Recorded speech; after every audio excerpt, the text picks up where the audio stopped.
Hey guys, what's up? Welcome back for another Coffee Talk, and in this one, we're going to discuss when is a game not a game? And I know that's kind of like a vague question and a vague uh, lead in here, but bear with me for a second. The reason I ask and the reason I bring this up is because lately there's been a lot of talk about, you know, different games that have been coming out and have come out in the past that people are like, well, that's not a game because it doesn't have any gameplay, or it's a walking simulator, or you're just making choices to interact with the story, and it doesn't really do anything outside of that. And these are games like, say, Gone Home and Dear Esther, Life is Strange, Everybody's Gone to the Rapture. Um, what else is there? A few more, I'm sure, that I just can't think of the names of right now. And while technically, by definition, they are games, I can see where people are coming from in their descriptions of these. But I feel like at the same time, when people are like, oh, that's not a game, it's a walking simulator, I kind of feel like that's a polite insult.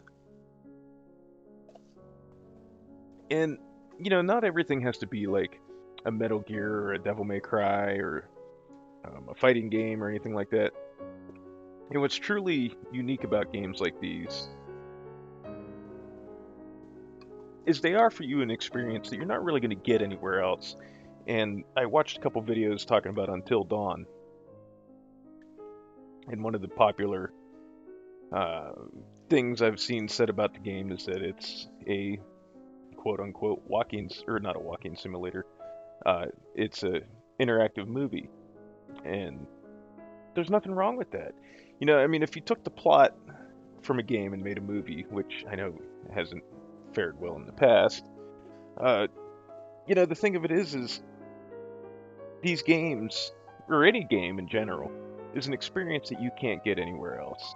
And while we're not here to discuss the varying degrees of quality of said games, I will say that some of them do not deserve the accolades that they received. Polygon giving Gone Home Game of the Year in 2013, I do not agree with at all. There was far, far better games that came out in 2013, and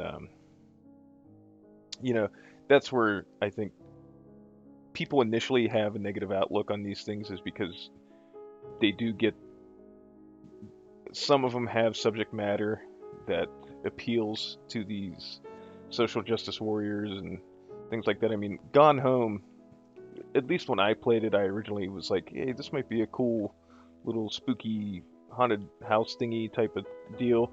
And then I got like an hour and a half or halfway. The game's only like 3 hours long. I got partway through it and it was like, oh, her sister's gay. That's the plot of the. That's why nobody's at the house, and that's why her sister's not here, because she ran off because she didn't think her family would accept her and her girlfriend. Well, what the hell happened to all these like supernatural things that they were hinting at, and like the crazy uncle or whatever he was, and that's a. I mean, I could make a whole video just about stuff like that. So what we're talking about here is the validity of whether or not games like Gone Home, Life is Strange, Heavy Rain, uh, Until Dawn, and things of these games of this ilk are worthy of being called games. And I think, in a broad sense, yes. I would think probably the best course, since humanity has to label everything. Interactive narratives would probably be a better description of these games, especially for like Life is Strange and from what I'm seeing on Until Dawn and Heavy Rain, because essentially it is a narrative that you are shaping based on the decisions that you make while playing the game, and each playthrough will grant different narrative and a different ending based on the decisions you make, as long as you don't make the same decisions every time you play it.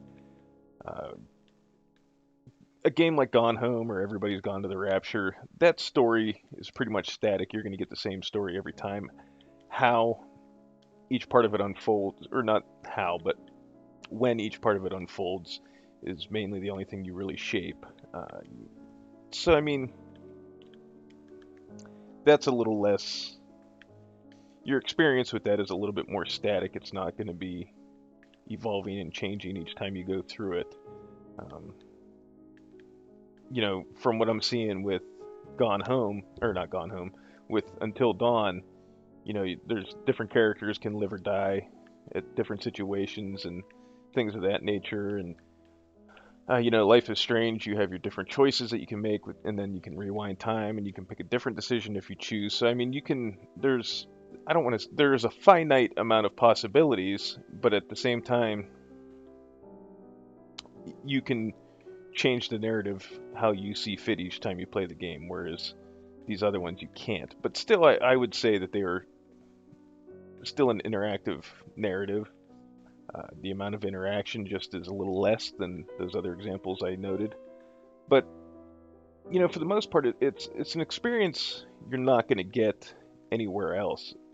And truly, that's the beauty of video games, because to me, there's more better written video game characters and more memorable video game characters that I can name off the top of my head than there are characters from like TV shows or movies. And I'm talking like original properties. I'm not saying like licensed stuff, because I mean, by that right, technically movies would win, because you have movies based on comic book franchises like Batman and Iron Man and the whole slew of Marvel movies in general that are coming out and have come out.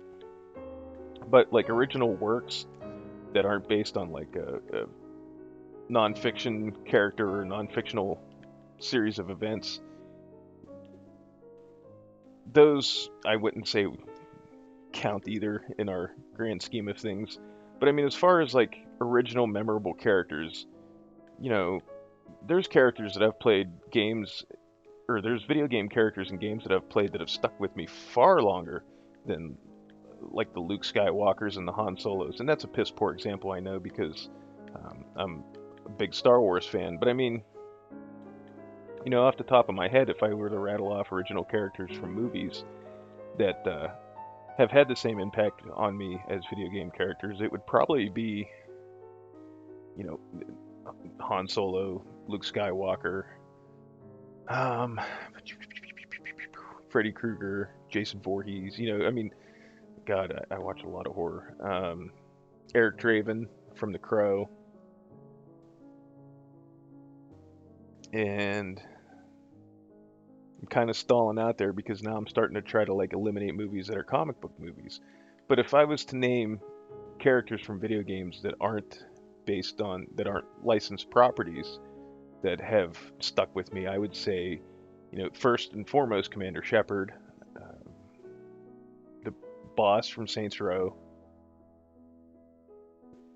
Yoshi. For some reason, I have loved Yoshi ever since I played Super Mario World. Simon Belmont, Link and Zelda, the Master Chief, Marcus Phoenix, uh, Baird. I fucking love Baird. I know he's a dick, but he's probably my favorite character in Gears. Um, Booker DeWitt and Elizabeth.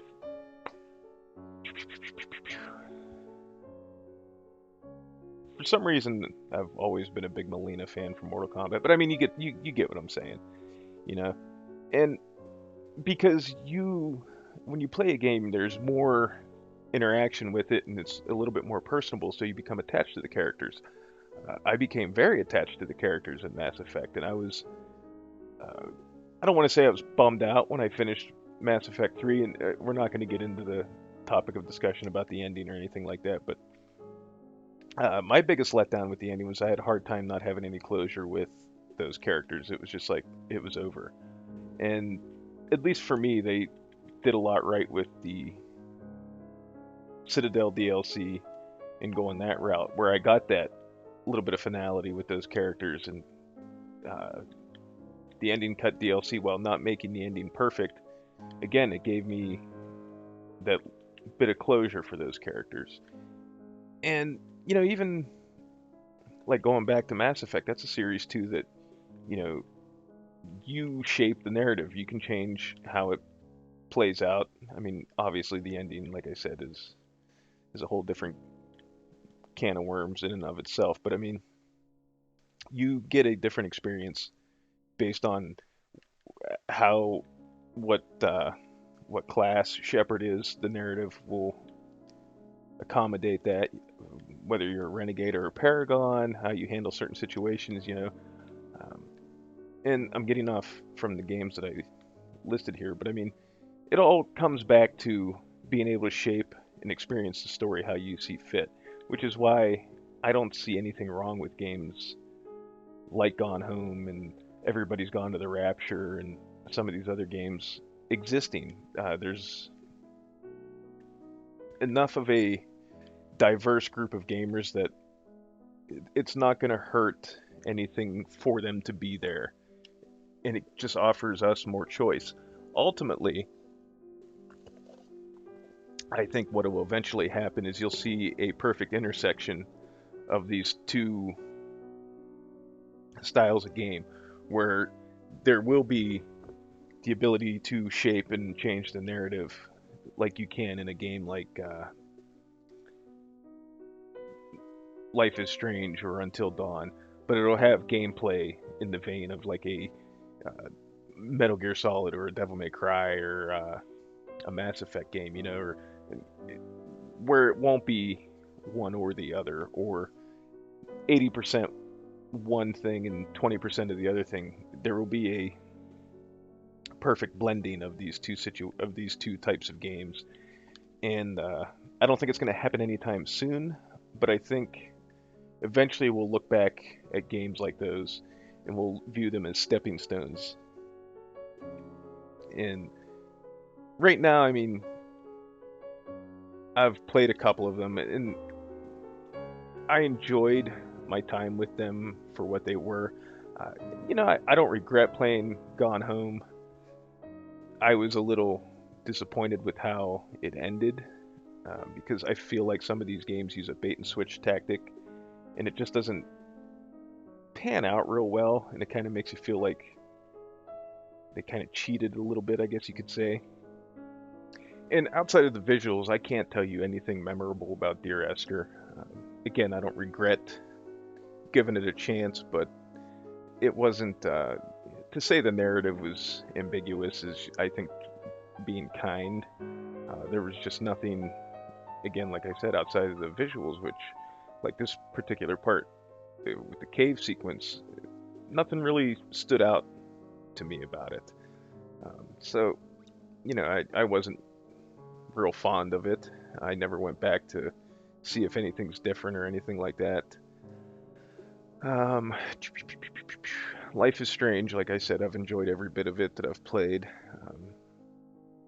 I liked Heavy Rain.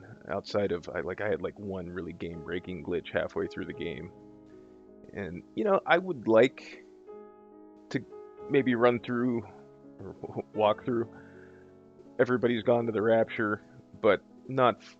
Maybe if it comes up as a PlayStation Plus game one month, I'll give it a shot. It's not something I've plopped down $20 or however much it costs right now, or even 15. Now, if it was like 5 or 10, maybe even then I'd give it a shot, but not for like the price of a downloadable game that of equal. I completely fucked that up. I wouldn't take it over a game at the same price point that I know I could probably do a few playthroughs through and really get my money out of it. Uh, Same thing with Until Dawn. I have an interest in it. I've watched a couple of videos, like the first hour or so of it, and it looks interesting, but not $60 interesting. So we'll see. But I don't have any ill will towards games like these existing. It just kind of bothers me to see people having such petty squabbles about these games. Like, really, outside of the aforementioned Polygon deal, I mean, who the fuck cares if somebody likes it? I don't think people should get shit on because they enjoyed a game like that. If they enjoyed Gone Home or Everybody's Gone to the Rapture, that's fine.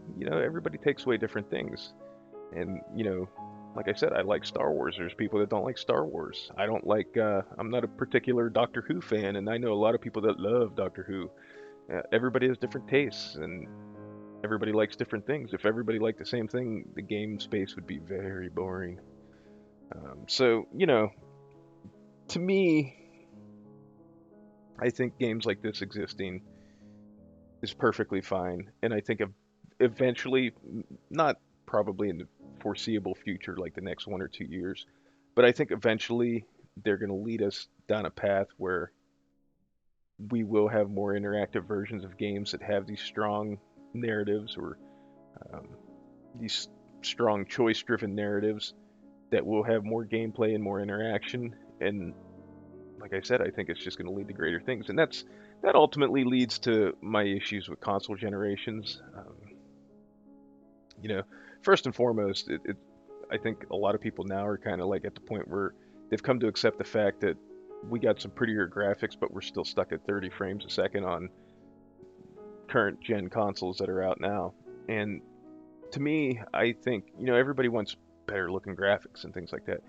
And something I've mentioned in previous videos and things like that. Shit, I like good looking games. Don't get me wrong, but I mean I grew up with a Nintendo. I can play an ugly game as long as it has good gameplay. But I think the future progressions, instead of just keep going for like this photorealistic type of feel for a game, I think eventually what they need to start concentrating on is better, more realistic physics. Nothing to me is more like environmentally breaking than having a character where you work hard on their appearance, especially games where you can like pick their appearance, where you work hard on shaping your character the way you want, and then certain pieces of armor, or, clothing, or whatever have like the hair will clip through it, or parts of their body will clip through it, and that just drives me up a fucking wall. And I don't know why it bugs me so bad, but I want to see things like that, where it's a little bit more, you don't see like a ponytail sticking out of the back of the collar of a shirt. I want to see it like lay over the collar of the shirt like it would on an actual person. And I mean, they kind of tried that with the whole, was it Tress effects that AMD put into Tomb Raider, but it was just a little crazy sometimes. Um, Baby steps, but I'm all for progression, but I want to see progression made in the right steps, because no matter how good a game is, as far as its visuals, it's never gonna be believable if you have these terrible clipping issues and collision problems and things like that. And I know we're getting away from what I had started talking about, but that's just kind of the nature of how I go with when I start thinking out loud like this. But at any rate, I'm going to wrap this one up here. I think I've made my points. What are your thoughts on these quote unquote walking simulators, and these we'll call them interactive narratives? Like, because I mean, I guess you can't really say Heavy Rain and Until Dawn are walking simulators, but these less gameplay, more narrative focused games, like what are your thoughts on them? Do you like them? Do you hate them? Do you not mind them? Have you played some that you liked? Have you played some that you hated? Let me know below. And yeah, that's a good place to stop. So, like always, guys, I want to thank everybody for watching, and we'll see you in the next video. Have a good one. Also, the Beethoven music is only because the footage I used had some terrible, terrible audio, and I didn't want it to be completely silent through the course of the video, so I just used this because it was on YouTube's like unlicensed, like you could use it without getting a content ID claim or anything like that. Anyways, have a good one, guys.